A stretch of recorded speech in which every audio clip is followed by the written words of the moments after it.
John Rallo. We're at Ground Control, which is our gym, and we're here to talk about Shogun fights.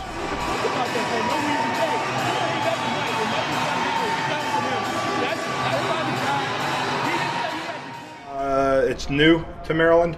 I'm the person that actually got it legalized here. We lobbied the Senate and the House of Delegates to get it done.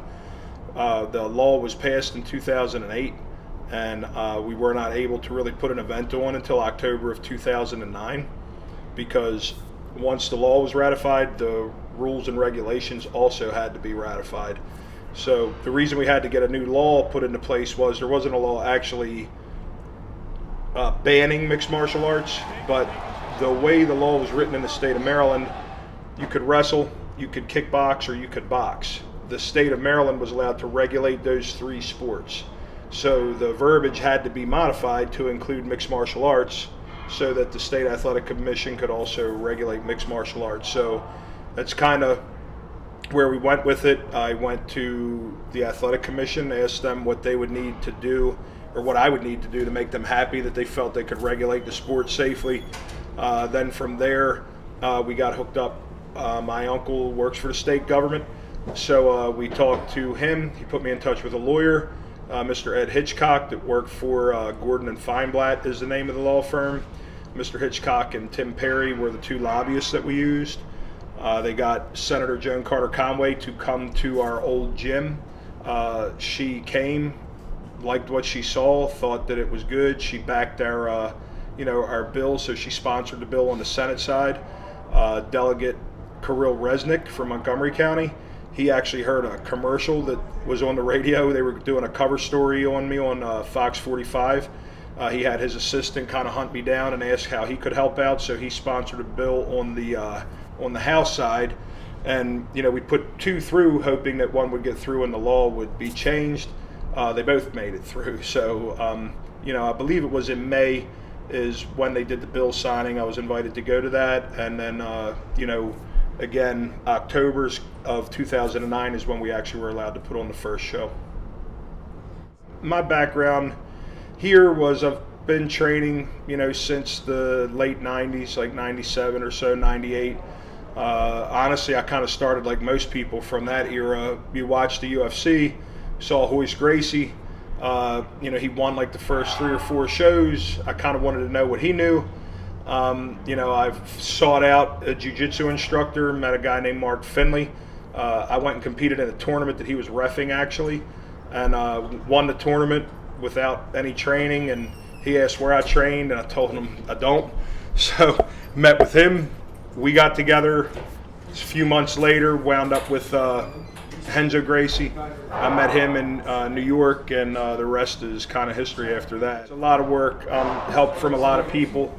I have a good production manager, a guy named Tim Conder. He helps me with the production of the show at the arena itself, as far as the lighting and the audio and video, those kind of things. Vance Van Horn and Mike Van Horn from Sheffield, two big helps. They help us with all our commercials, all our radio commercials, the production of the TV show itself. Those guys really do a lot for us in that fashion. Then there's a lot of guys that help and volunteer with the show, family members that help me, students here that help, friends from the past, and you have everything from hustling to get corporate sponsorship to making sure the fighters are getting medicals done, to dealing with the hotel where everybody's going to be staying, to Frank Remish at the First Mariner Arena and his staff are incredibly helpful. They almost become my staff when a show comes on, where they help us with marketing, they help us with the coordination of the event itself, and the night of, their union people help with the setup of the show, and their in-house security people help, as far as crowd and moving people around and all those kind of things. So it's a huge, huge team effort.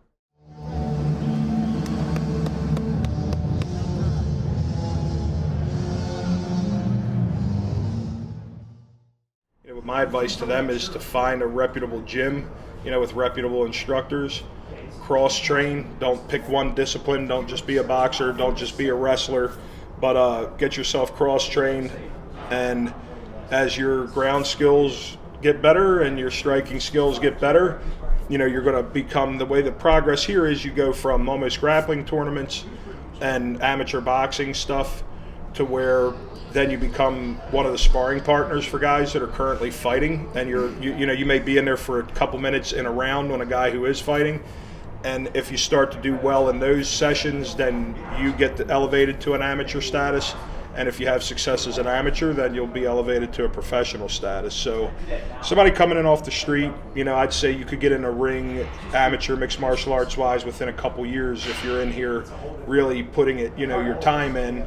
And it's probably going to be 4 or 5 years, before you get to fight professionally, unless somebody walks in and they're like an elite wrestler, an NCAA champion, or a guy who maybe had an extensive boxing background. The learning curve might be a little quicker because he already has skills in one of those disciplines. Meeting Renzo was a big deal because he's helped me immensely, as far as in my jiu-jitsu career, my fighting career, and the running of our schools. Getting my black belt from Renzo, it's a big deal to get it from the source. His family invented the sport, invented the art of Brazilian Jiu-Jitsu. So, for me to get all my promotions from Renzo is a big deal. The day that the law, was won, obviously was a big deal.